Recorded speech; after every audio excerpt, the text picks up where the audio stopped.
TikTok is being sued, and it's being sued by a celebrity who is a real housewife.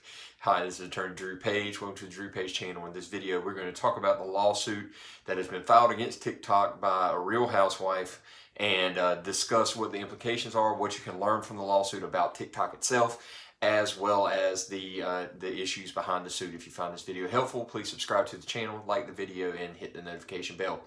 The news broke today that a lawsuit was filed in a U.S. District Court in New York against TikTok. And it was brought by Real Housewife Bethenny Frankel. And the suit alleges that TikTok violated her rights to publicity by allowing a counterfeit to be able to use her image, likeness, voice to be able to sell counterfeit products, and that it caused confusion in the marketplace. Now, I downloaded a copy of the lawsuit, and I'll provide a link down in the description if you want to be able to read the whole thing. But I just want to go through some of the key points, particularly in the introduction as well as in the prayer for relief. One of the things that I want to point out that wasn't really made clear in a lot of the news articles is that this is actually a class action lawsuit. Now, the lawsuit in the caption indicates that it is brought by Bethenny Frankel and all of those who are similarly situated. So this is a class action. This isn't just something that she is going to be pursuing, but they are saying that there are at least 100 or more that are going to be similarly situated to her that are going to likely be joining into the suit, and they are seeking to create a class. In paragraph 1, it tells that they are looking for injunctive relief as well as damages. Injunctive relief is when you are trying to get a court to force someone to either do something or to stop doing something. So when you hear someone say, I want to have an injunction entered, that is what they're seeking to do. They're trying to get a court order to either cease and desist or an order compelling someone to do something. So that's what the request for injunctive relief is. Damages, of course, is a monetary request. So they are both seeking injunctive relief as well as monetary damages. In paragraph 2, it says that plaintiff Bethenny Frankel is a well-known American businesswoman, television personality, entrepreneur, philanthropist, and 5-time best-selling author. And outside of her television work, she has established herself as a highly successful businesswoman and is the founder of Skinny Girl, a lifestyle brand, and Be Strong, a disaster relief initiative.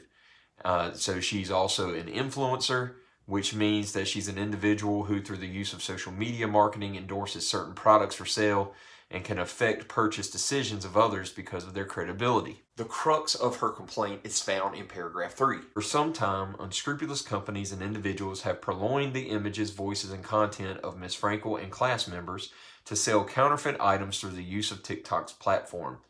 Despite demands on TikTok to remove and police this corrupt conduct, TikTok has ignored such demands and even taken countervailing positions.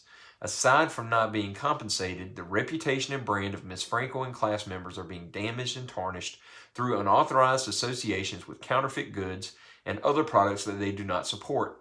In one instance, when Ms. Frankel posted a video warning consumers of the unauthorized and illegal use of her persona to sell counterfeit goods, with the intent to inform customers of the deception, TikTok ironically removed Ms. Frankel's content as, quote, abusive. Not only have they, according to the complaint, notified TikTok that these counterfeiters were misappropriating the image, voice, likeness of Ms. Frankel, but once they were told of the conduct and they were given the information, TikTok, according to the complaint, made no efforts to end the action, and in fact found that Ms. Frankel's video that was calling out the counterfeiters was abusive.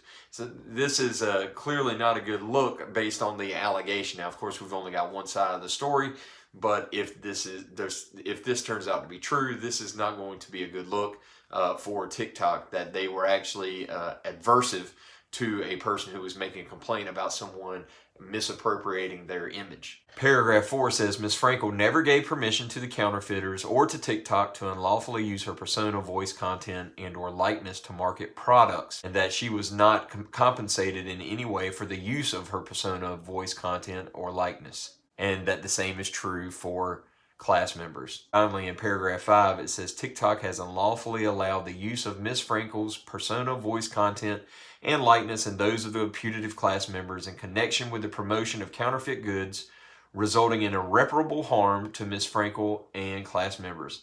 TikTok's conduct ignores Ms. Frankel's and class members' right of publicity and constitutes unfair competition and deceptive trade practices. Unless TikTok is enjoined, Ms. Frankel and putative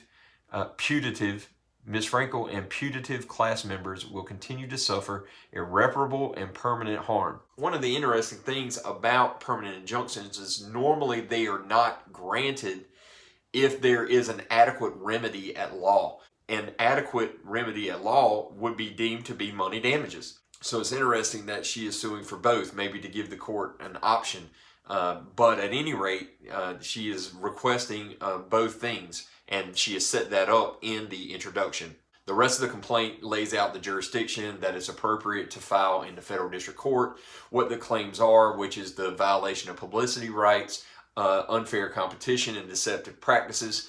And she lays out the allegations of that, as well as what is necessary in order to build a class action suit. That information's in there as well. Again, the link to the complaint is in the description if you want to read all of that. What's really interesting about this complaint, though, is the information that the plaintiff lays out in regard to TikTok, its operations, its algorithm, as well as its number of users. And it really hammers in the importance of TikTok to the current social functioning of America as well as the world abroad. But it really lays out in very fine detail the business operations, the headquarters, the algorithm, the users, the content, the style, and the popularity of TikTok. So that's an interesting thing that you may want to check out as well. At the end of the suit, they give the prayer for relief, which is what she is asking for as a result of these alleged violations. She wants a class certified, and she wants to serve as the class representative. She wants a finding that TikTok has violated their rights of publicity, that they engaged in unfair competition by misappropriation of image, likeness, and content, and requests a preliminary, which is a temporary and permanent injunction of TikTok to allow any persons to engage in those practices. She's also asking the court to enter a preliminary and permanent injunction that they be ordered to remove any such content that would violate these particular rights. And then finally, she is asking for an order to have the people who have received funds as a result of these misappropriated actions to be turned over to her. So any money that was gained as a result of these alleged violations, she wants them to turn it over. She's also seeking money damages in an amount to be determined at trial, and has demanded a trial by jury. So it will be interesting to see how this plays out. I mean, this is a growing and thriving social media platform. It will be interesting to see how they respond. I'm sure that they will be hiring lawyers to defend this suit, and will be taking aggressive action to defend themselves. There will likely be some sort of settlement, and the lawyers will make lots and lots of money. Anyway, hope you found this video helpful. If you did, please subscribe to the channel, like the video, hit the notification bell, put in the comments what you think about this lawsuit. Do you think this is something that is a viable suit that she is likely to win against TikTok, or do you think TikTok will ultimately prevail in the suit? Let me know. Put it down in the comments. I'll keep you posted as things develop, and until next time, stay tuned.